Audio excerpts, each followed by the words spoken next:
श्री स्वामी समर्थ. नमस्कार मित्रांनो, स्वागत आहे तुमचं आपल्या श्री स्वामी समर्थ भक्त या यूट्यूब चॅनलमध्ये.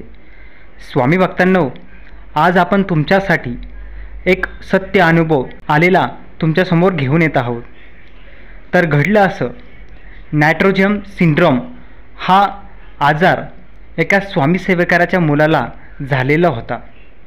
तो आजार पूर्णतः हॉस्पिटलचा प्रयत्न करूनही तो आजार बरा व्हायचं नावच घेत नव्हता.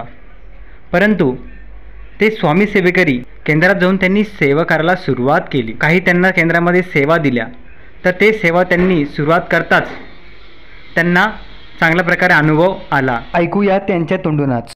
श्री स्वामी समर्थ. आमचा बाळ सात्विक सिद्धेश मसूरकर, त्याला आता एक 3 महिन्यापूर्वी नेफ्रोटिक सिंड्रोम हा आजार त्याला झाला होता.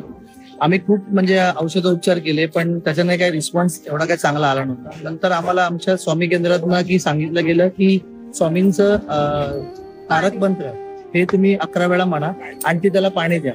जसं आम्ही स्वामींचं तारक मंत्र म्हटलं तसं 11 ज्या दिवशी म्हटलं त्या दिवशी दुसऱ्या दिवशीपासून त्याचे रिपोर्ट हे असे चेंज झाले की जे आम्हाला कधी एक्सपेक्ट नव्हते, ते स्वामींच्या कृपेने झाले. अशी ही स्वामींची कृपा आहे आणि मी स्वामींचं आयुष्यभरासाठी ऋणी राहीन. आणि मी त्यांना तर बघा, स्वामींची सेवा केल्याने स्वामी कितीही मोठा प्रॉब्लेम असेल तर आपल्या क्षणात सॉल्व करतात.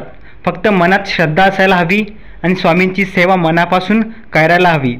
तर स्वामी भक्तांनो, कसा वाटला तुम्हाला हा व्हिडिओ आवडला असेल तर लाईक, शेअर, सबस्क्राईब करायला विसरू नका. धन्यवाद.